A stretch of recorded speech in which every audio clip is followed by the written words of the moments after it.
think it's 1 o'clock. Maybe some folks are still signing on, but I just want to go ahead and get started. Can everybody hear me? I've had internet issues all week. Spectrum spent about an hour and a half with me yesterday morning trying to get my lines straightened out. So awesome.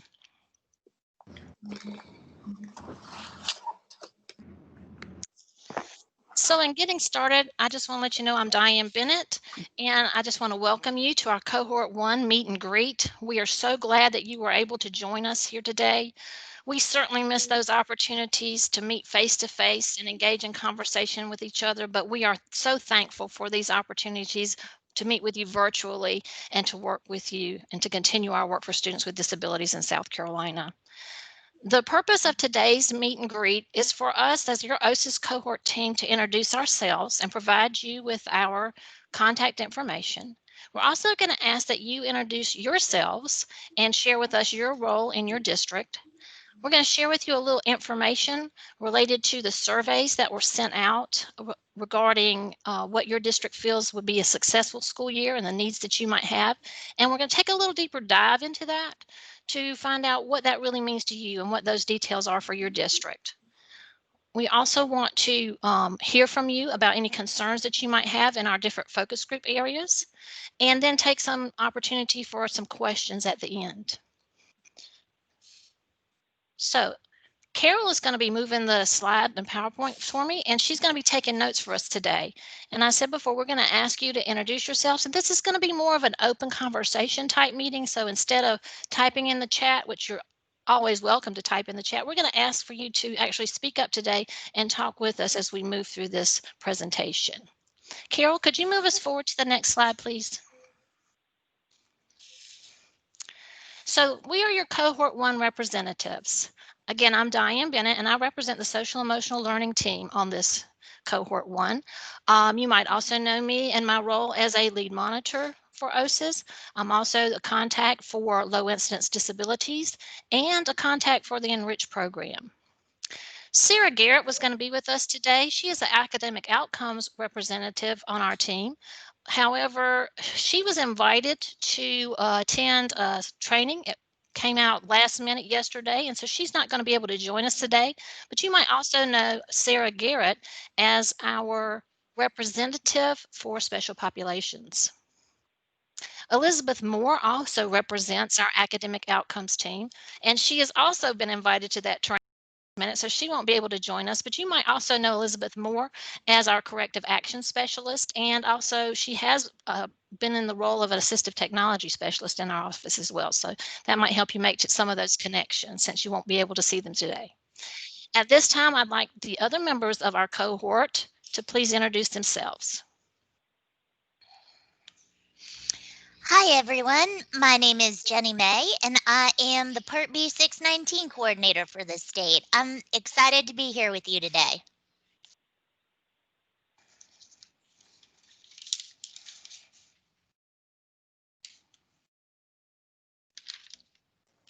Good afternoon, everyone. I'm Carol Props Wright, and I work in the finance office as the grants administrator, and I'm happy to be with you guys as well today.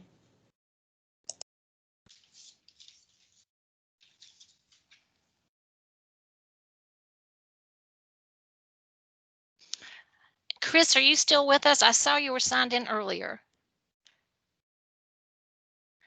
Chris Napper is our representative for post-secondary outcomes, and he is new with our office. He's just joined us recently. So Chris, if maybe he gets reconnected, we'll have him join us soon. Okay, Carol. This is our cohort point of contact slide, and here we have all of the districts in our cohort and the OSIS representative that will be their initial point of contact. And we invite you to reach out to us as your initial point of contact with any questions and needs that you might have. And we ask that you let your initial cohort contact let us know who in your district will be our first point of contact, at least initially. As we move forward, we might find that these contacts may change in the SOTA process to align with your area of concern or your area of need. For example, if you are in one of my districts and your area of need is in post-secondary outcomes, Chris might be the person that we end up moving toward as your initial point of contact for post-secondary outcomes. But for now, in our initial rollout of the cohort teams, these folks will be your initial points of contact. At this time, we would like for you to take the opportunity to introduce yourself and tell us about your role in the district. If we could start maybe with Edgefield, if we have anybody in the meeting from Edgefield.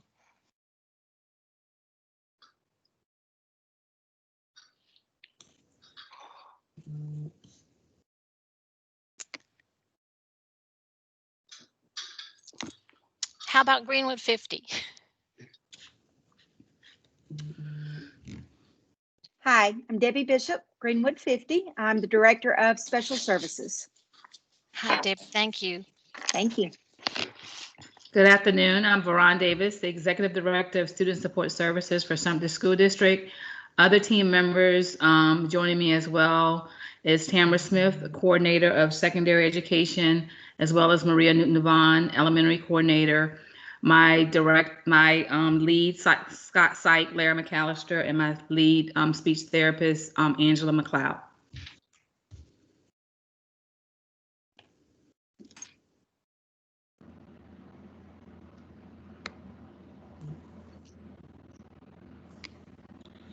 Good afternoon. I'm LaJamia Dixon with Richland One, Director of Special Services. Thank you all for having us here to support us. Thank you. Good afternoon. This is Lisa Harmon. I'm the Director of Special Services for Lexington 2. Hi, this is Wendy Balo, and I'm Director of Services for the Lexington 1 School District. And there may be some other members of my leadership team joining us, but thanks for doing this. Thank you.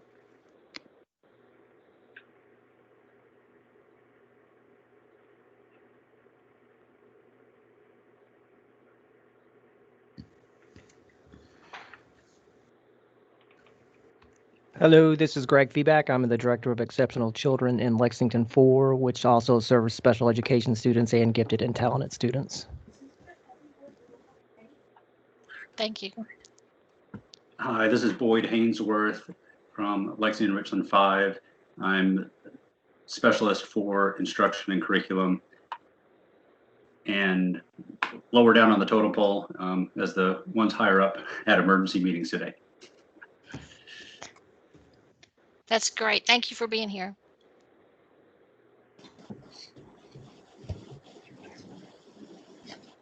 Hi, I'm Lynn Dowis. I represent McCormick, and I'm with Jan Rushton, who kind of works alongside with me because I'm part-time. Thank you. Hi, I'm Geraldine Harmon. I'm the Director for the Office of Exceptional Children with the Edgefield County School District.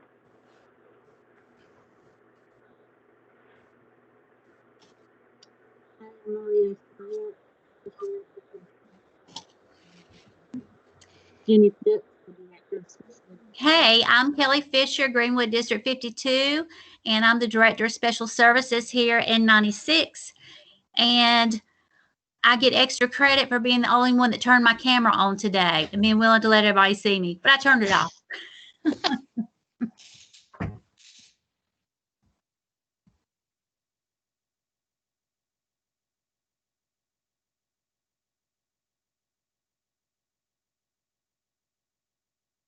Not sure if we have anyone here from Anderson, so I'll just go on. I'm Tracy Hogan. I'm with Greenville County Schools. There are at least 3 other people on here from Greenville County Schools. We have three of the 4 directors on here, and I don't believe our speech is on here, but we have Becky Farrell on with us, who does predominantly compliance, Diane Thompson, who is our secondary director, and Gaia Phillips, who is a director that works with transportation and finance and a variety of things. So thanks for letting us be here. Thank you. Tiffany Hopkins, and I'm the Director of Special Services for Anderson 2. Hello, I'm Lee Burton, Assistant Superintendent, work with Special Services in Anderson 3.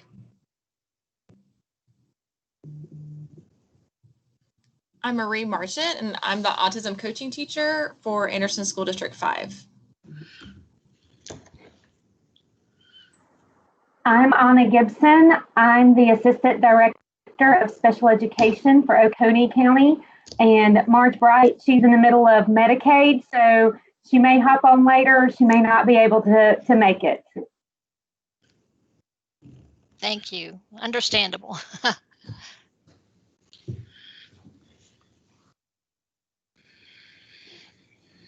Anybody from Abbeville or Pickens? Diane, I don't know if you saw, they marked in the chat.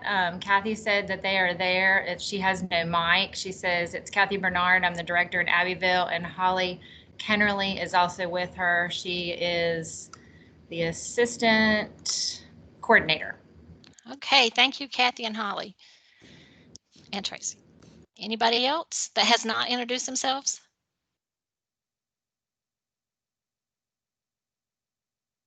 Well, thank you. We really appreciate it, and we appreciate you all being here, and that we working together with us as a cohort. We might be working together, looking at the needs of students across the state, and as our cohort, looking at recommendations from all of us, not just those districts that are in tier 2 or 3, but looking at tier 1 to help us as we move forward, making decisions and talking about issues that are facing our students today. As we said earlier, we have provided you with, on the previous slide, our contact information. For right now, those are your initial contacts. If you have a question or you have some concerns, anything you want to relate to us, you can use those email addresses to reach out to us, and then we will pass that information along, if it's not in our area of expertise, to the folks that can help us out. In our next step in our meeting, we want to look at the results from the survey that went out on how you would define a successful school year. The winners are actually the top 3 responses that we received from across the districts.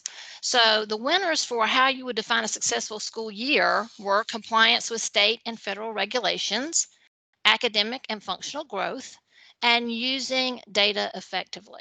And what we'd like for you to do today is to tell us more about what that looks like in your district. And we have Carol with us. She's going to be typing in our responses. So take a second to think about that. Let's think about the first one, compliance with state and federal regulations. In your district, what were those areas? Tell us a little more about how this would define a successful year for you. And anybody willing to get us started and speak out about that, please feel free to go ahead.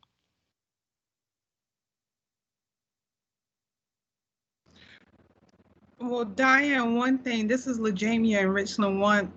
If we're thinking about a successful year when it comes to compliance related to state and federal regulations, I think we all would agree meeting our IDEA timelines with 100%.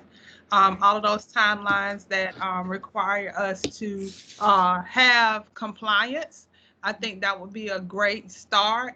And if we're all able to maintain that 100% compliance, then that opens us up for moving towards more of those best practices that align with that academic and functional growth for our students. And as we hold in making sure that we are addressing their social emotional needs, looking at those post-secondary outcomes. So I think the first starting point for us is having those areas that need to be met with 100% compliance, whether it is annual review, looking at making sure our progress monitoring is there, and also when it comes to evaluations. And then from there, it opens us up to opportunities to move in those best practice areas and be able to really focus on closing the achievement gap for students with disabilities. Awesome, thanks. Anybody else have anything they want to share?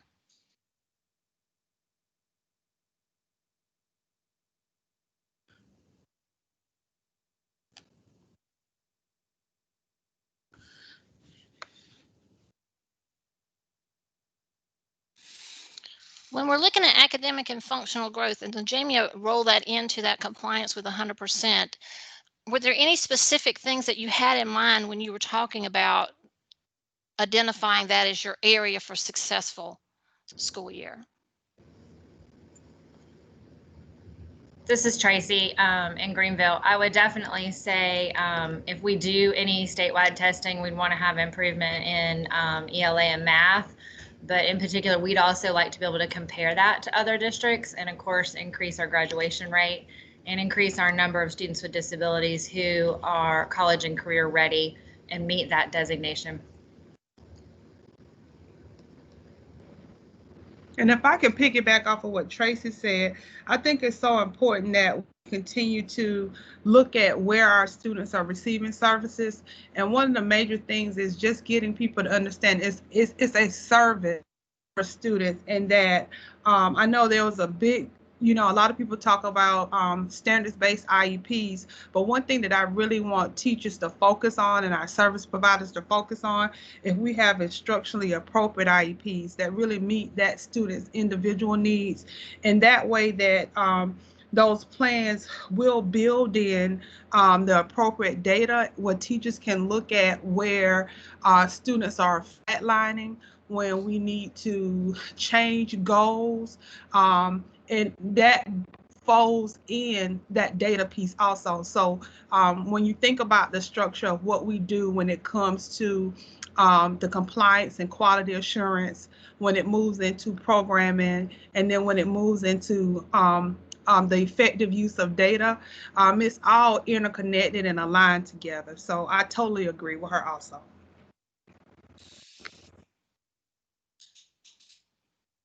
Thank you. Anybody else?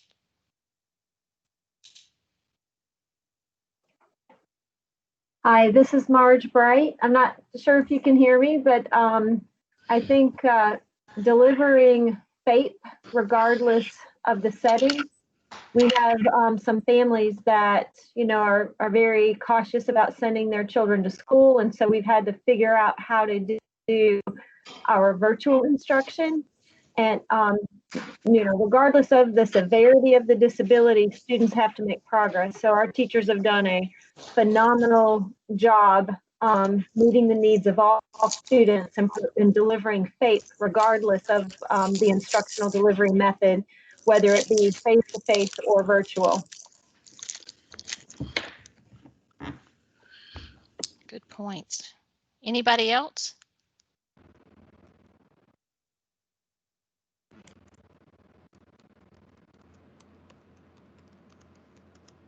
So what about using data effectively? That was one of the areas that would define a successful school year. Anybody have some particular concerns about using data effectively? Anybody have any offerings of how you use data effectively that you'd like to share?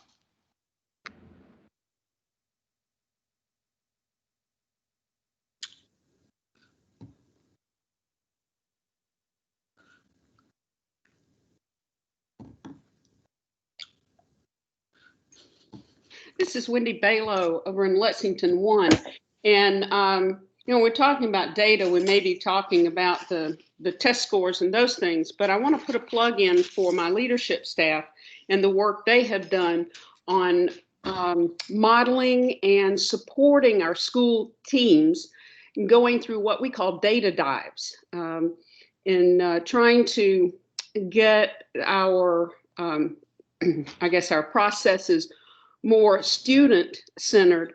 We encourage the teams before they make decisions about kids who may need more restrictive environments to really sit down and lead them through what data they need to be looking at or they need to be collecting if they haven't been, so that they can make individualized decisions. And again, shout out to the Lexington 1 leadership team for working with kids from preschool all the way to high school, one kid at a time, in going through data that is more student-centered.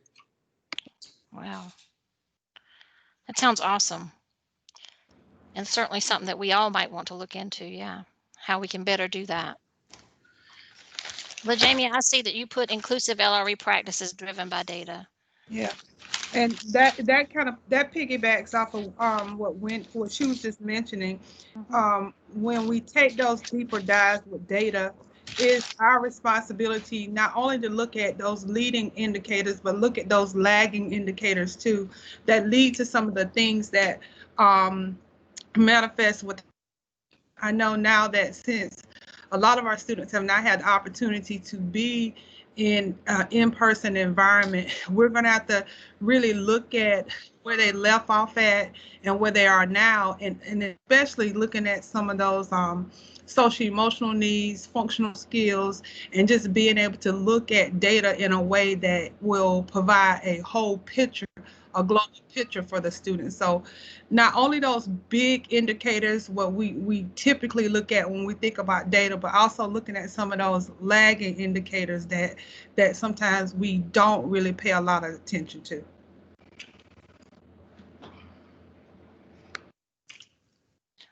Wow. Anybody else have anything they want to share?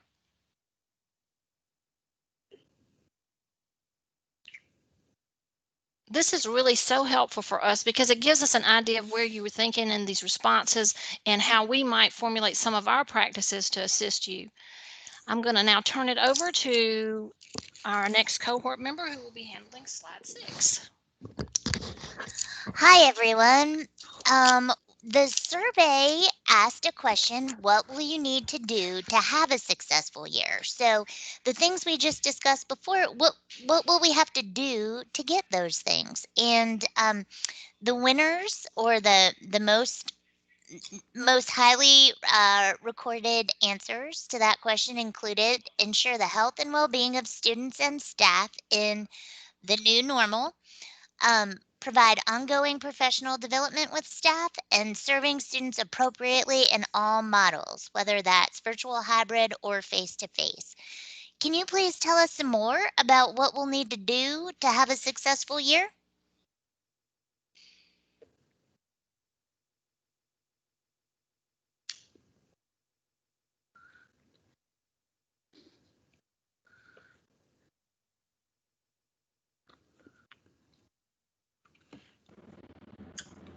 Well, I think one thing that that the OSIS office, you all have already restructured when you're thinking about professional development and focusing on more of a tiered model approach. I think that's something that would be of great benefit when you think of PD at the district level, whether it's the general PD that's provided by the district, where special services providers and teachers have equal access to that PD, because just like our students, we have to ensure that they have equal access to the core curriculum. We have to also make sure that our teachers who are providing that specialized instruction has opportunity to professional development when it comes to core. Then from there, with us being the experts when we speak to specialized instruction and filling in the gap, that we have that targeted professional learning for those teachers, and also for your gen ed teachers to help them support students with disabilities. And then having the insight when you have an individual teacher or a school that needs some very intensive support when it comes to our 17 indicators. So I think that professional development piece is crucial. I think how you all at OSIS has approached how you're going to be supporting us as LEAs in a tiered manner is really ideal for how we can help support our schools. Thank you. That was very descriptive and wonderful to hear. I appreciate that. I did see in the chat social emotional supports for both students and staff would include appropriate PD for all teachers assessing SEL for both themselves and students. What I hear from that a lot is self-care for the teachers, the folks who are doing all of the instruction in our new normal and this new way of being. Would anybody agree with that? Did I report that the way it was intended?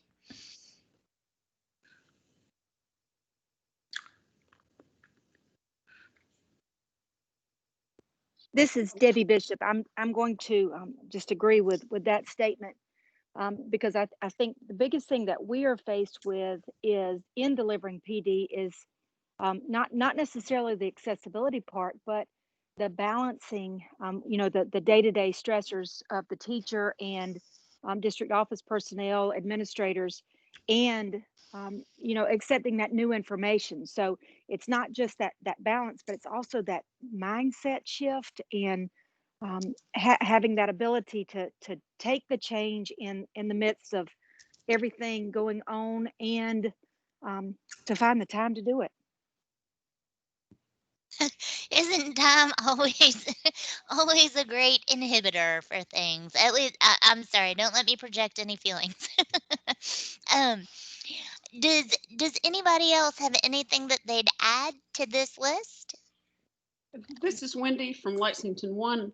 And it seems simple, but it was very effective in that preschool, elementary, and secondary coordinators held weekly support meetings, and they've now been able to go to bi-weekly, but just Zoom call-ins where we relayed some information, but then allowed teachers to express their feelings, their fears, their successes, and celebrate those, but also, just trying to check in and make sure that folks were doing okay. And that was simple, but pretty effective. Still is. That's wonderful. And it sounds like it allowed for consistent communication and listening, like understanding the the listening part of communication too. Well, for those tuned in, yes. Perfect. I see in the chat it says one district did a luncheon T-shirt for all staff at employee appreciation. Everyone loved it, and really it happened at a great time. Everyone seemed to appreciate just having a moment to grab lunch together that wasn't school lunches. And the administrators went and served lunches to the teachers. So that's a really nice way to check in on how teachers are doing with their social emotional health as well. Wonderful. Jenny May. Yes. There was a comment in the chat. I didn't catch all of the comment, but I wanted to see if you could go back, please, and surmise. I don't see the chats. Oh, sure. Yeah. Yeah. It was one of the first comments that you read regarding. Sure. Thank you. Health and well-being of students and staff would include appropriate professional development for all teachers, for assessing SEL needs for themselves and their students. So self-care for the caregiver in this new environment, it might be another way to phrase that. Wonderful. Does anybody have anything else to add? Jenny, this is Lisa Harmon. Just sort of piggybacking on what some other folks said, but when in our approach to just the school administrators, we normally do like what we call snapshot visits, where we would go out and thoroughly look at a whole lot of things, and it's our time to kind of let them shine, but also we have there's certain criteria that we're looking for so that we can just do a pulse check and make sure they're on the right track and that we're doing what we need to do. And we really were very deliberate in changing our focus this year. We tried to still have that same sense of urgency, but it was a much more supportive slant, because we realized how very stressed everyone is, and that certainly includes the administrators, and that I think that that kind of leaks down to the teachers as well. But we really were we still held their feet to the important things, but we were very supportive and wanted to make sure that we kept asking them, how can we help? What can we do? Just in addition to what we normally do to try to help them get through this really difficult year. So that's just trying to make the point that we changed the way we actually, interact with them from the standpoint of it, trying to really make sure it's less stressful and more supportive. So we'll probably keep that up. That's amazing. And what I heard you say, so push back if I'm misunderstanding, but I hear you saying that this is based on a collaborative kind of relationship as well with the school administrators that serves as a model for how they might interact with teachers. So the relationship is what I've heard a lot of y'all say, but also came through in that snapshot activity. Wonderful. Thank you, Carol, for taking such wonderful notes. I think we're ready for the next slide. All right. What will the OSIS or your cohort team need to do to help you be successful? The most commonly reported answers include professional learning opportunities, resources, training and support, face-to-face time to discuss hot topics and ideas, including COVID, but not limited to COVID, guidance on IEP documentation and policies, procedures, and systems. Can anybody tell me a little bit more about these, please? Or add to this list? This is one I'm very excited about. I want to hear what we can do to support. So don't be shy.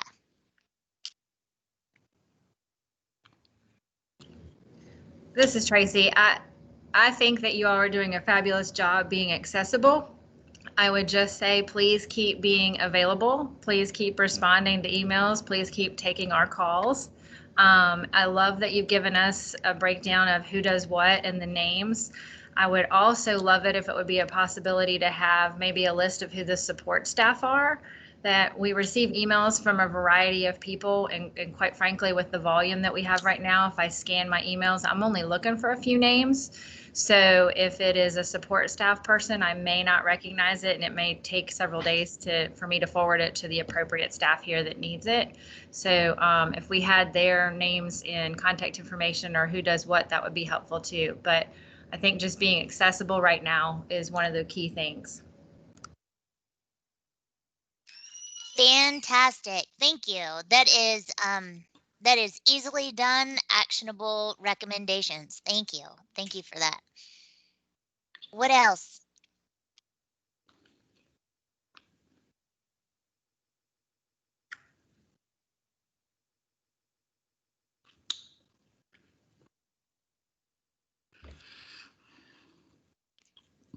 I know you got some.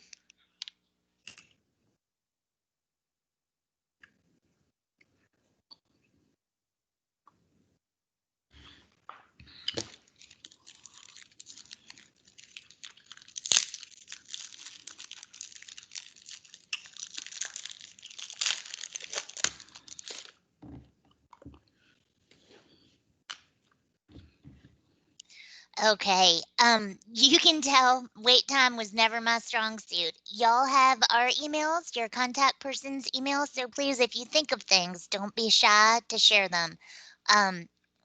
You can always reach us. Oh, I see one in the chat. Providing online PD modules would be very helpful since we don't have face-to-face meetings right now or enough time to do PD. So online modules. Thank you for that feedback. That's a great recommendation. Anything else?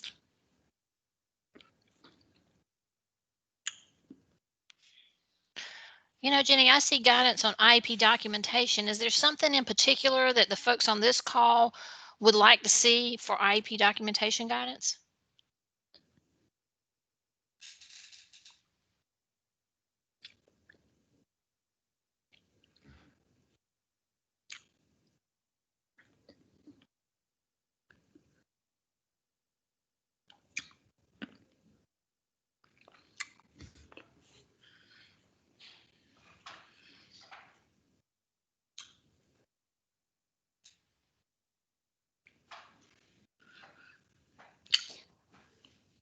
gosh. All right. Well, Quiet, as so y'all maybe not.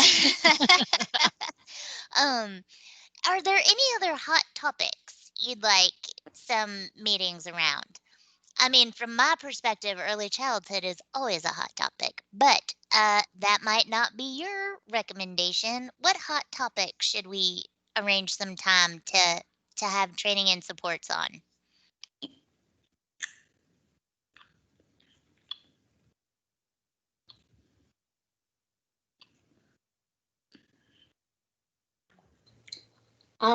This is Elizabeth Render in Lexington 1, and one of the things we were talking about is COSEP.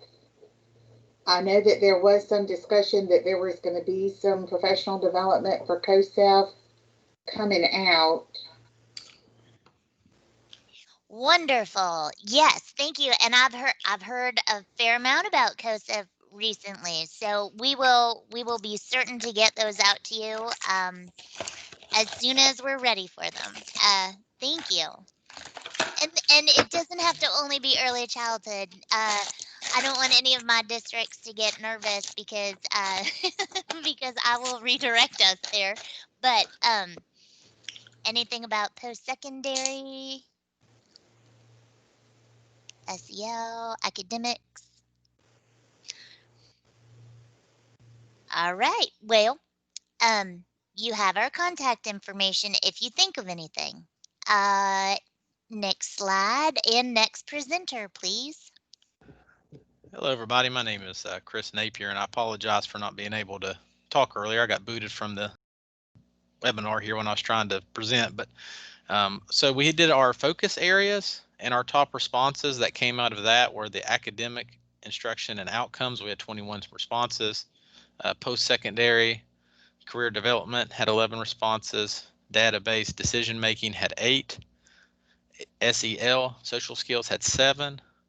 Post-secondary outcome student skills had 5, and this was based off of the survey submissions from the 37 districts. So just kind of a FYI, we're getting ready to cover these. On the next slide, we're going to cover 2 of them, and we would love to hear from you guys.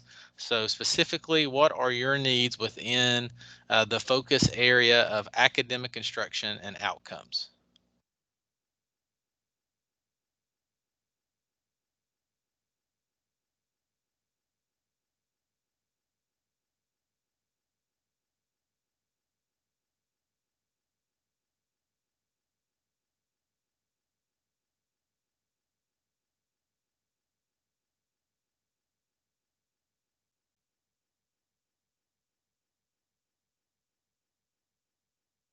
And if anyone would like to share, feel free to do so.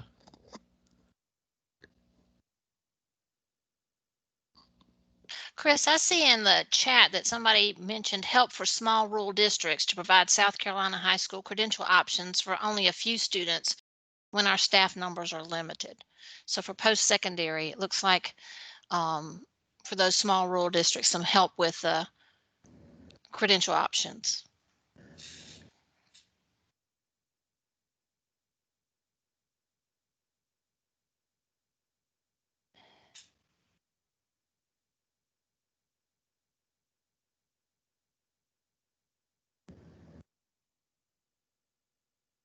You see why? This is Lee Burton in Anderson 3. I would like to add here, I think that some needs, I'm a little bit concerned with the memo we got today that's stating that the funding for materials for the high school credential and our alt students is going away. So I think it's going to be challenging to try to find that needed funding for the curriculum that has been afforded by the state level.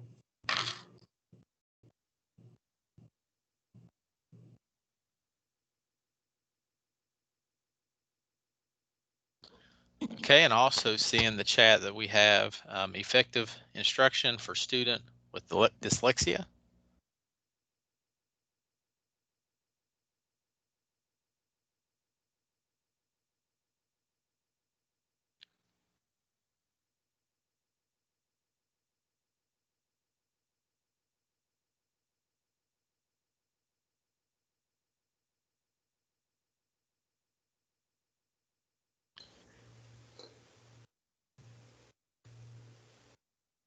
Would anybody else like to add to academic instruction and outcomes before we move on to post-secondary outcome career development?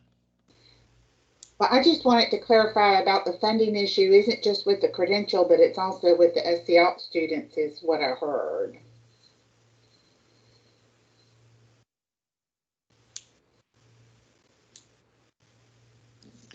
I apologize. Was that SC Alt students? Right, for our students that participate in alternative testing. Y'all bear with me. I'm from finance, so some of these terms are not as familiar with me. And of course, there's no pressure with 50 people watching you type and misspell. So thank you for that. Yeah, you're doing a great job. Yes, thank you, Carol. We appreciate you. Nobody wants to see me and my spelling errors. So.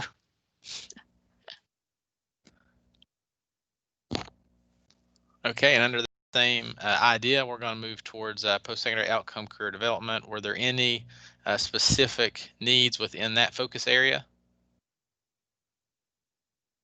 I know I saw the help for small rural districts.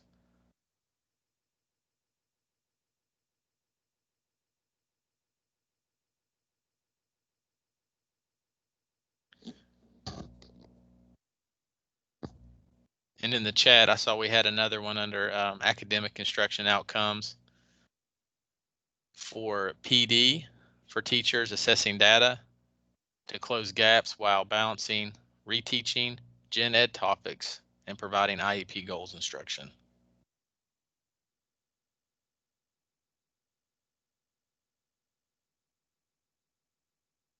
Chris. Yeah, I'm sorry for closing. It's okay for closing the gaps while balancing gen ed topics.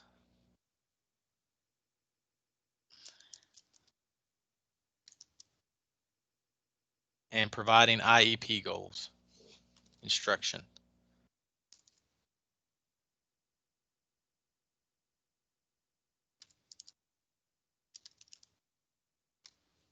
Thank you. You're welcome. And Carol, under the students with dyslexia, it wasn't funding, it was instructional interventions. Thank you. Mm-hmm.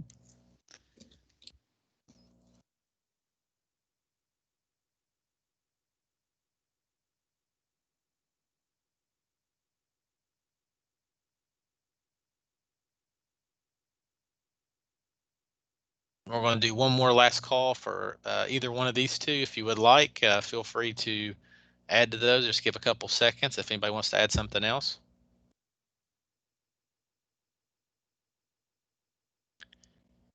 Okay, and with that, we'll go ahead and move on to the next slide. And under this one, we'd like to know some specific needs for some database decision making.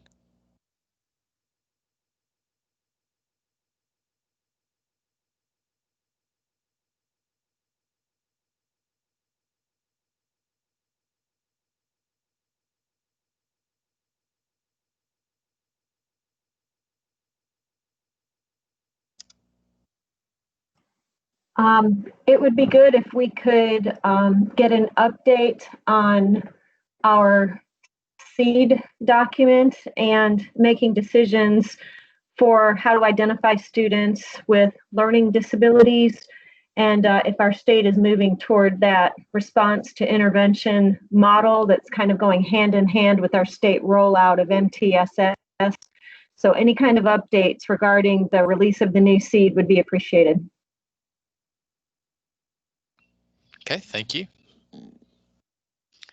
Chris, could you please, the SEED, I'm not familiar, SEED documents, could you kind of speak on that a little bit, please?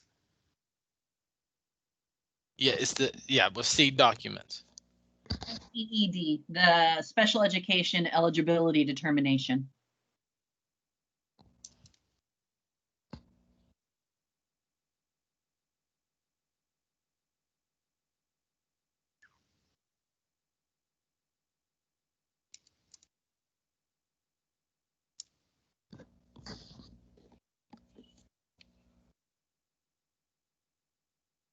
Thank you. Are there any other database decision making needs under this focus area?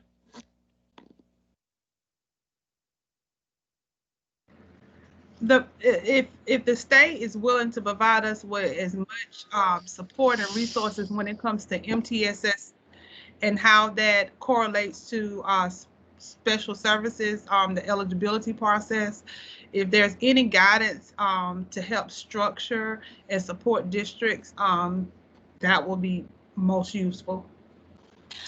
Hey, LaJamia, could you tell me a little bit more about what you're hoping for around that? Are you hoping for like an infographic and when an eligibility determination, like a referral needs to be made?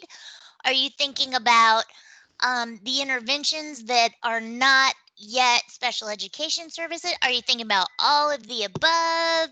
None of it? Something different? Tell me more, Jenny, because I think that's amazing. Jenny, I think you hit the nail on the head. I think what we start with is that data collection, those pros, what's expected before they even get to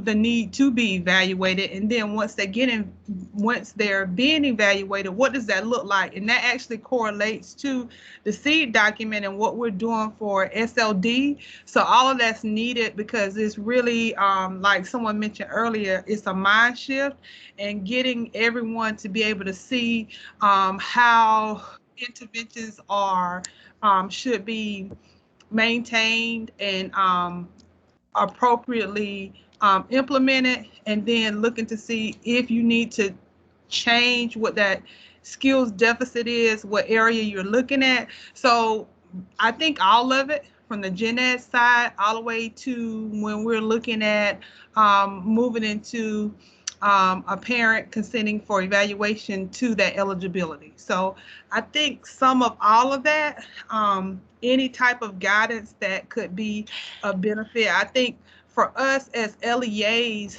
the more resources you all have posted and available, whether it's a visual, whether it's a flow chart, whatever it is, I think just having those resources available so that we can help guide and support our colleagues and the practices in the district, if that makes sense. I think it did. Thank you so much. Does anybody have anything else around MTSS specifically? I imagine that y'all push back as I'm misunderstanding, but I think the unique nature of the end of school last year and the start of school this year make having an MTSS model really important. So how it all works together, that sounds like a challenge. Would y'all agree? A few more supports on that, but I mean, is this going to be a priority of your work kind of moving forward, you think? Definitely, I think as we move forward, I love what you all have outlined when you talked about the review of services, when we need to be thinking about ESY, compensatory, the review of services, even with the contingency plan as it relates to our school closure. I think we're forced to look at how we provide services for students differently. And it's been, for me as a director, it's been very painful being able to help parents see things, but it's also some beauty has come out of the ashes of what we've gone through, because we're no longer held to one way that we look at providing supports to students. So that's the beauty of what has happened. I think one that when we talk about data, when we talk about how we support schools, one thing somebody brought it up and I didn't even think about it, how we look at paraprofessionals, how we support them, how they need to understand how to support students. In addition to that, what do they do when it comes to the data collection in a classroom with the teacher and all of that. So I don't know if that's something that you all have started looking at far as what's the role of a para educator in special services, but I think that would be a great benefit us as LEAs too, to have some of those resources available at the state level. Thank you. That's fantastic information.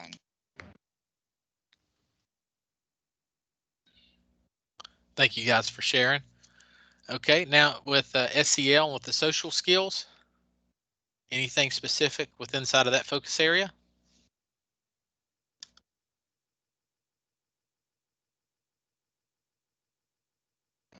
This is Debbie Bishop again, Greenwood 50. If I may interject about, this goes back to the MTSS world as well. A lot of what our instructional leaders are hearing right now is, as it was last year, that the focus is more on reading. And there seems to be in the instructional world, not as much focus on math and SEL behavioral. So it's really difficult on our end to lead that brigade of you've got to look at the whole child when others are being instructed to really just focus on the reading portion.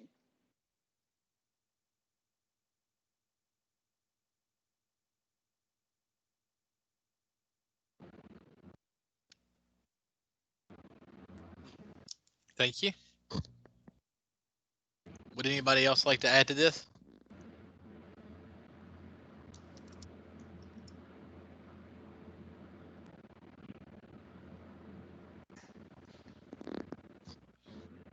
Okay, and with that, we'll go ahead and move on to the SEL social skills.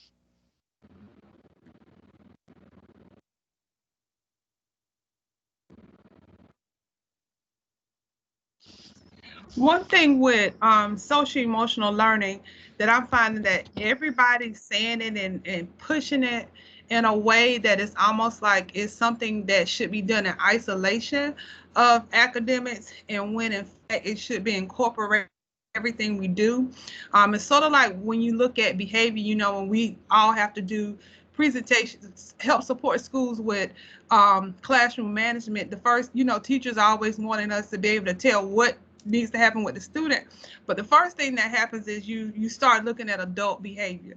So with social emotional learning, I just hope for us that we have it in a way where it's not something that's done in isolation. People think it's something that's outside of the scope of what we already do, and how it plays an integral part with not only students' self-awareness, but it's a journey also for that educator who's creating that environment where students are self-aware and those different 5 elements of social emotional learning. So one thing that's kind of scary to me right now is that it's almost seen as an isolation, kind of like how behavior was, you know, how when it was PBIS, and, you know, that's separate from reading and math, and it has nothing to do with that. I'll know that it's all aligned and that it has to be looked at holistically. So I don't know how y'all help with that, but if you can, we appreciate it. We can definitely do that.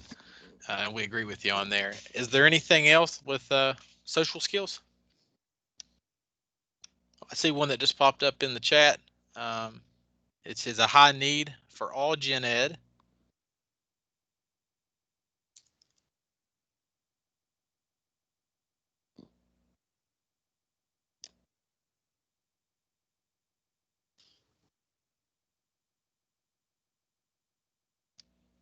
Is there anything else that we'd like to add to this?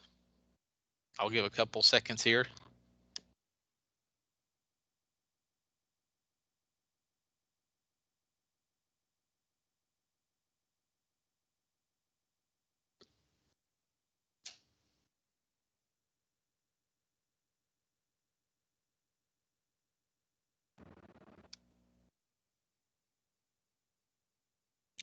Okay, and with that said, we'll I'm a little partial here, but we can move on to post-secondary outcome student skills. And if somebody would like to start us off, we can start addressing some of these post-secondary outcome skills.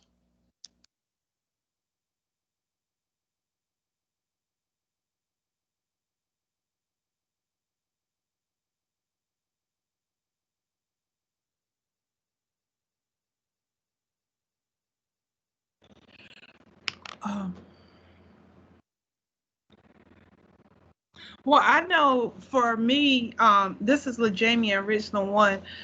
When I think about post-secondary outcomes and just the full continuum of students that we serve and provide services to, one of the big things that right now that I know a lot of districts are doing extremely well, we've been looking at some things other districts are doing, just having the opportunity for enterprise with our students, having that outreach and that connection with our technical colleges, with businesses, so that we can have true opportunities and those positive outcomes for all of our students that we serve up on all 13 categories when it comes to post-secondary outcomes. I think that's one of my biggest things that I'm really trying to make sure that I have opportunities for all of those students. And sometimes it's just because of how our society is set up, it's easier to cater to one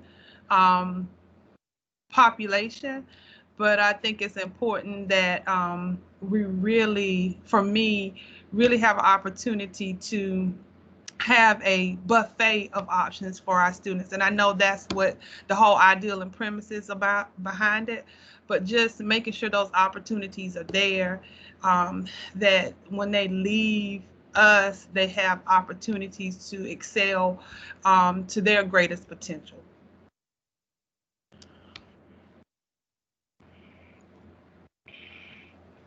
Very good. Thank you. I appreciate that. I think reaching out to our outside partners such as VR can definitely help us do that. Mm-hmm.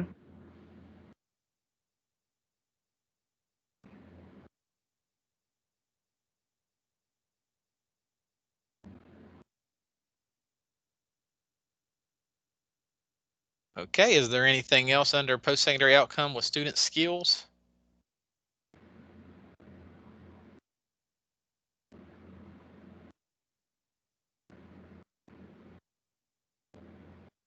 I think we all could talk, but we just don't want to say too much. And I could, especially this one, I could go on a long time with that. So I want to make sure that before we close this out and move on to the next slide, that everybody has said what they want to on this. And I know you can reach out to anybody in our cohort under any one of these focus areas, and we would be glad to help if you'd rather email us that way and get in contact us. But before we go to slide 11, I would like to thank Carol for taking all these notes. She did a much better job than I would have, and I'm going to pass it to the next person with slide 11.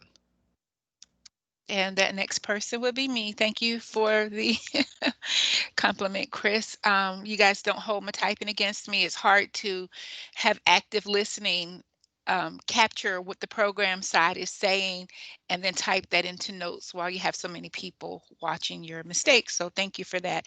On this slide, what we would like to do is we'd like to open the floor to see if you have any questions, things that may not have been addressed necessarily in this call, or things that maybe you would like further information on, things that were issues or topics that were addressed in the call. These questions most likely will not be answered now.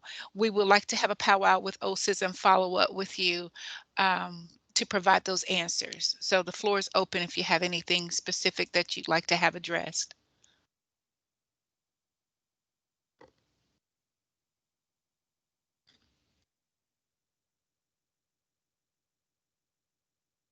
No questions?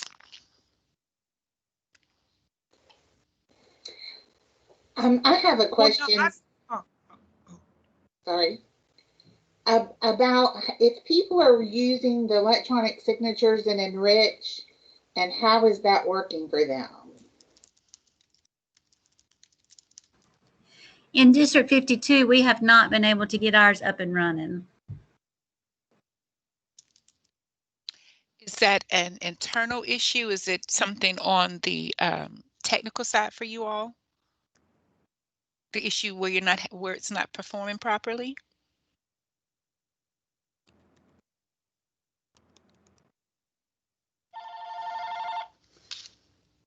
Well, we've been able to get it to work, but there doesn't seem to be any, how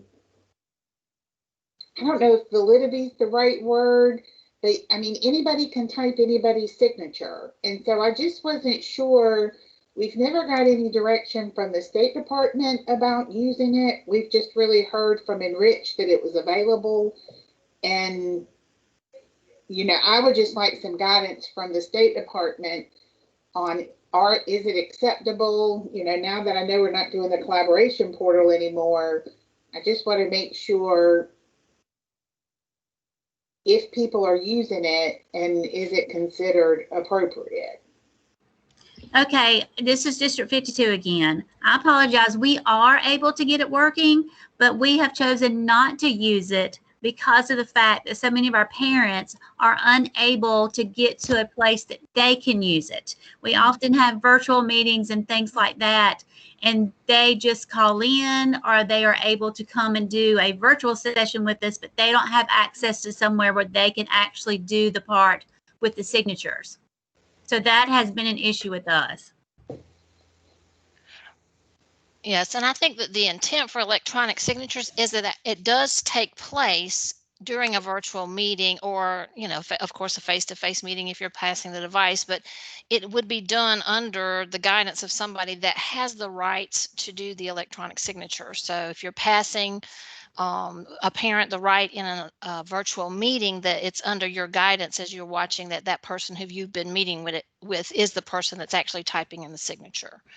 And I think that information is included in the enriched guidance document, but we can certainly go back and take a look at that.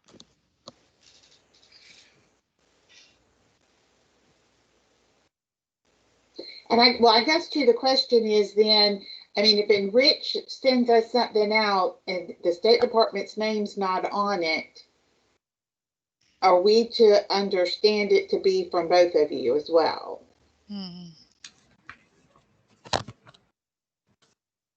I would like to say that, sure. However, you know, I wouldn't be aware if they sent it out and I don't know about it, or we at the Office of Special Ed Services have not approved it. That is one of the things that we have had conversation with about moving forward with Frontline, is to ensure that anything that they send out or any new configurations that are rolled into the program, they actually get approval from our office before that's done. How quickly that happens, or how we are going to verify that, you know, certainly we'll look at, you know, in the past we have sent configuration updates out from our office, and we may need to look at doing that again so that you're aware that these are the things that we've signed off on.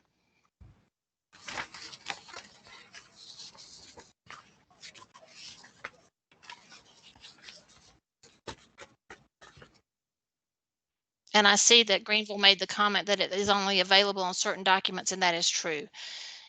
At this point in time, I think it's available on the signature page for IEPs and on certain consent forms.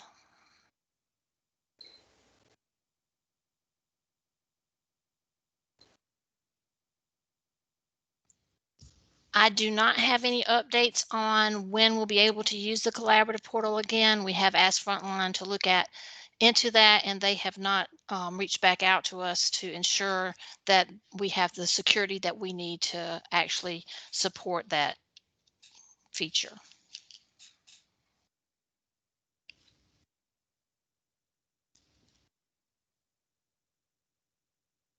Did anyone else have any comments or questions?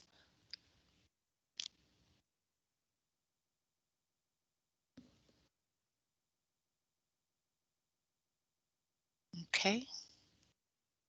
Diane, are we ready to close out? Did you have anything else? I don't think we have anything else. We really appreciate everybody's time today. It looks like we went about 4 minutes over, and we're sorry about that, but this information that we were able to gather from you today is really helpful for us and helping us to plan as we move forward. And we look forward to working with our cohort and you guys working with us in the future. Thanks so much. Absolutely. Thank you, guys.